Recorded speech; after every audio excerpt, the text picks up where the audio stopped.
J'attends d'avoir un pistolet sur la tempe pour enfin me libérer. Tu connais cette scène de Fight Club où tu as justement Tyler Durden, Brad Pitt, qui va voir un gars dans une station-service et il lui met en fait le flingue sur la tempe en disant: est-ce que tu aimes ce job, oui ou non? Et le gars dit non. Il dit: alors tu vas prendre, je sais plus qu'est-ce qu'il lui dit exactement, mais il lui dit en gros: tu vas faire en sorte que d'ici un certain nombre de temps, tu vas quitter ce job et tu vas faire ce que tu aimes. Il avait toujours rêvé de faire quelque chose et il lui met une pression énorme en fait en lui disant: mais si tu honores pas ça, si tu prends pas ta responsabilité pour ce pourquoi tu es venu faire sur la planète et sur vraiment ce qui est important pour toi, ben je reviens et je te flingue la tête. Et tu sais, pendant longtemps pour moi, ça a été quelque chose de... C'est comme si effectivement, il fallait que j'attende d'avoir un pistolet sur la tête pour enfin changer, pour enfin évoluer. Ce pistolet, c'était peut-être un pistolet financier, c'était peut-être un pistolet d'une contrainte avec mon job où j'en pouvais plus, ça peut être la maladie, ça peut être... En fait, c'est le pistolet de la vie que j'avais sur la tempe. Mais dans ce conditionnement, vu que j'étais l'esclave de mon mental et de ce personnage en fait, qui n'était pas branché pleinement à mon cœur, ben, j'étais toujours en train de me trouver des excuses, en train de ne pas arriver en fait, de me chercher des excuses, de faire des choses qui me nuisaient un peu plus. Je devenais moi-même mon propre destructeur, je me punissais moi-même, je me mentais à moi-même. Je faisais des choses qui n'étaient pas bonnes et je le savais, mais je le faisais quand même. Dis-moi honnêtement, comment c'est possible? Comment c'est possible que des personnes comme nous, hypersensibles, tu arrives à un stade où tu continues à te mentir à toi-même, tu continues de te punir toi-même, tu continues à faire des choses qui vont contre ta propre nature et tu te détruis. Et il faut peut-être des fois un moment où quelqu'un te mette un pistolet sur la tempe, même si ça n'arrivera jamais, on est d'accord. Mais là, je te parle du pistolet de la vie. Il faut que ce pistolet arrive en te disant: oh, qu'est-ce qu'on fait maintenant? Tu évolues ou tu meurs? Ce qui est intéressant là-dedans, c'est que depuis quand j'ai adopté en fait cette manière de penser ou ce mindset, c'est comme si en fait, dans cette notion de vie et de mort, eh bien, tout prend plus de sens en fait au quotidien. Et c'est comme si, dans tes actions quotidiennes, toi-même, tu es beaucoup plus à même de savoir: ok, est-ce que ça, si j'avais un pistolet sur la tempe maintenant, si la vie me mettait un pistolet, est-ce que ça c'est vraiment important? Est-ce que cette parole-là, elle est vraiment réfléchie ou justifiée? Est-ce que cette réaction-là, elle est vraiment réfléchie ou justifiée?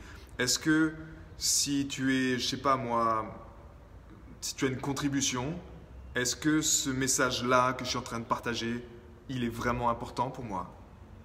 Est-ce qu'il est vraiment vital ou est-ce que je suis juste en train de perdre mon temps et de m'inventer une histoire ou de me mentir à moi-même? Et dans cet esprit-là, en fait, ben, c'est comme si c'est beaucoup plus simple de mettre en lumière ces oppresseurs du mental que j'appelle. La plupart du temps, ce sont des personnages, ce sont des énergies que nous-mêmes, nous les avons construites. Mais quelque part, c'est juste que nous les avons autorisées. Sans la connaissance, sans ces choses, ces valeurs qui sont importantes pour nous, ben, c'est comme si tu laisses ces choses s'installer et puis tu arrives au stade où tu dis: c'est ok. Ouais, c'est pas grave. En fait, tu passes à côté de quelque chose qui en temps normal, si tu étais éveillé, si tu étais présent, si tu étais incarné, tu dirais: non, j'autorise pas ça. C'est pas juste, tout c'est... Et en fait, on arrive petit à petit au stade où tu dis: c'est ok en fait. Et boum, tu dénigres la vie. Et à chaque action, tu la dénigres un peu plus. Et pour moi, ça a été très douloureux pendant longtemps. C'est comme si en fait, tu es dans un état de fatalité, de soumission de quelque chose, d'une énergie. Généralement, c'est notre mental. Mais il est impossible de prendre les commandes là-dessus en fait. Et honnêtement, la clé pour moi, ça a été ce rituel de cœur libérateur du matin en fait. C'est-à-dire que dans notre vie, c'est plutôt simple. Tu as besoin d'énergie, du temps et du focus. Si tu veux créer la vie que tu souhaites, tu veux te libérer des choses que tu as, on a besoin de ces trois choses en fait. Et je me suis rendu compte que si j'optimisais moi-même, ça fait maintenant plus de, tu vois, depuis 2013, 2012, que j'optimise ça pour chaque jour justement œuvrer en faveur d'une cause qui est juste dans mon cœur, en faveur de mon art, en faveur de ce qui me tient à cœur en fait, tu vois, de cette hypersensibilité, tout ça. Si j'optimise ça le matin au réveil, on m'a toujours dit que la première pensée du réveil, ça te définit en fait la journée. Et tu avais cette phrase, cette technique de Zig Ziglar à l'époque qui avait effectivement changé ma vie, où il disait le matin, ok, le matin, dès que vous ouvrez les yeux, vous sautez du lit et vous dites c'est une journée extraordinaire, j'accueille toutes les opportunités que la vie a à m'offrir. Et j'avais fait ça pendant longtemps et en fait ça avait transformé ma vie, c'est vrai. Mais maintenant, si tu veux, ce rituel de cœur libérateur, j'ai rajouté l'harmonisation du cœur qui est pour moi quelque chose qui change ma vie en fait. Mais en même temps, c'est beaucoup plus simple. Quand tu commences avec ça le matin, quand tu commences ces premières heures du matin, tu commences avec ce qui est vraiment, vraiment, vraiment important, tu te rends compte que tu n'as plus besoin d'un pistolet sur la tempe en fait pour faire ce qui est juste. C'est juste quelque chose qui est ancré parce que tu es pleinement connecté à ta raison d'être. Tu n'as plus envie de te mentir à toi-même de moins en moins du moins. Et également, vu que tu es beaucoup plus présent et conscient, tu sais quelles sont ces choses qui te nuisent et quelles sont ces choses qui te font du bien. Et c'est beaucoup plus simple en fait, simplement. Donc ma question c'est ça, c'est aujourd'hui, si tu te sens que tu as encore besoin d'un pistolet sur la tempe, ce pistolet de la vie pour te faire changer de paradigme, pour te faire changer quelque chose au fond de toi, je t'encourage à considérer de mettre en place un rituel de cœur libérateur. Et ça, effectivement, c'est toute la mission de la bague de cœur. Voilà. Donc, prends soin de toi, puis commente-moi un peu également.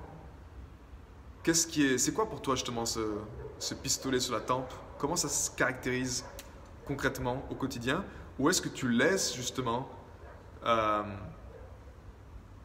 ces énergies te mettre boum, boum, te mettre de plus en plus en bas, dans lesquelles tu te sens, tu n'es plus cause sur ta vie, tu n'es plus aux commandes, tu n'es plus souverain, tu n'es plus créateur et tu es obligé de dire oui à des choses qui ne sont pas justes pour toi, mais tu dis c'est ok, j'accepte ça. Ça devient de la fatalité pour moi. Comment tu fais au quotidien pour lutter contre la fatalité justement, pour ne pas tomber dans ce piège-là? Voilà, passe une belle journée et prends soin de ton cœur, car c'est seulement en prenant soin de ton cœur que tu prends soin de l'humanité. À bientôt, ciao.